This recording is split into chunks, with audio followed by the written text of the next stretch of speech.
అధికారంలో ఉండి చేసింది దాదాపు లేదు. రైట్ సార్, ఇక తెలంగాణ విషయానికి వస్తే ఇంతగా అధికారంలోకి వస్తే ఇదంతా కూడా హైపోథెటికల్. అవును సార్, సీఎం రేవంత్ నాపై అనుచిత వ్యాఖ్యలు చేస్తున్నారు. కేటీఆర్ గారి కామెంట్స్, సచివాలయంలో నిజాం ఆభరణాలు తవ్వినట్లు రేవంత్ నకిలీ కథనాన్ని సృష్టించారు. Amit Shah fake video circulate చేశారు. జైల్లో రేవంత్ని ఎందుకు పెట్టకూడదు? ఇది ఈయన క్వశ్చన్. ఎవరు పెట్టాలి?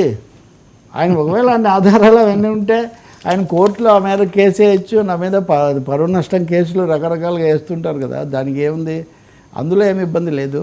ఒక విధంగా వీళ్ళ మధ్యలో తీవ్ర స్థాయిలో ఇవి జరుగుతున్నాయండి. రేవంత్ ఒక జోకర్ అని కేసు అన్నాడు ఆయన.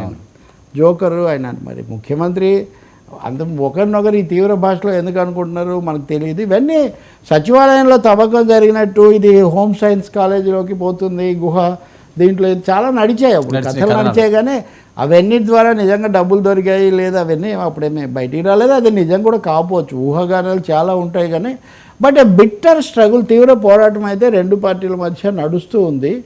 ఈరోజు మీకు ఒక చాలా ఇంట్రెస్టింగ్ థింగ్ చెప్తాను నేను. కిషన్ రెడ్డి కేంద్ర మంత్రి ఒక ప్రకటన చేశారు. అసలు ఈ ప్రకటన కిషన్ రెడ్డి ఎందుకు చేశారు నాకు అర్థం కాలేదు, ఆలోచించాలి. ఇప్పుడు ఎన్నికలు అయిపోతున్నాయి, రేవంత్ రెడ్డి బీజేపీలోకి వెళ్తారు అని కదా ఒక కథనం చాలా వీళ్ళు నడిపిస్తున్నారు. ఆయనేమో వాళ్ళు పనిలేక చెప్తున్నారు అని ఏదో దాన్ని చేస్తున్నారు. కిషన్ రెడ్డి కాదు, అరవింద్ ఎంపీ అరవింద్ కూడా వీళ్ళు మాతో టచ్లో ఉన్నారు, ఇలాంటి స్టేట్మెంట్స్ ఇచ్చారు. కానీ ఈరోజు కిషన్ రెడ్డి నిన్న స్టేట్మెంట్ ఏమంటే 25 మంది బీఆర్ఎస్ ఎమ్మెల్యేలు కాంగ్రెస్లోకి వస్తారు అని.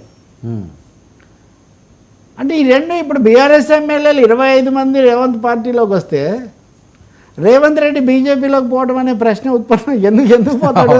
కాబట్టి అసలు బీజేపీ నాయకులు, కేంద్ర మంత్రులు, ఎంపీలు ఇంత బాధ్యతారహితంగా మాట్లాడుతున్నారా, లేకపోతే నిజంగా వాళ్ళకి ఆ పార్టీలోకి వెళ్తే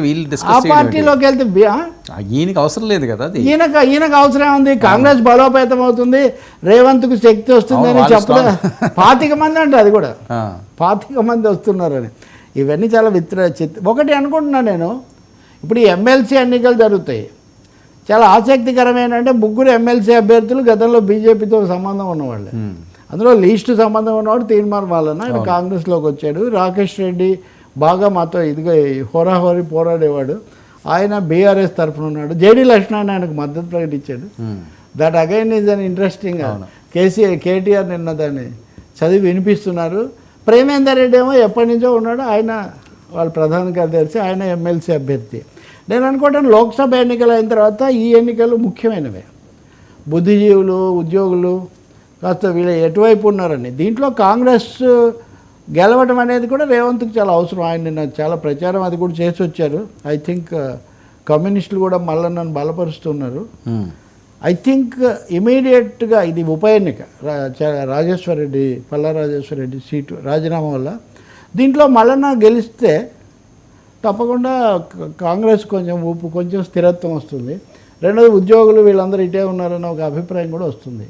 గతంలో ఈ సీట్లు సొంతంగా గెలుచుకున్న కమ్యూనిస్టులు బలపరుస్తున్నారు కాబట్టి సిపిఎం వీళ్ళు అవకాశాలు ఎక్కువగానే ఉండొచ్చు.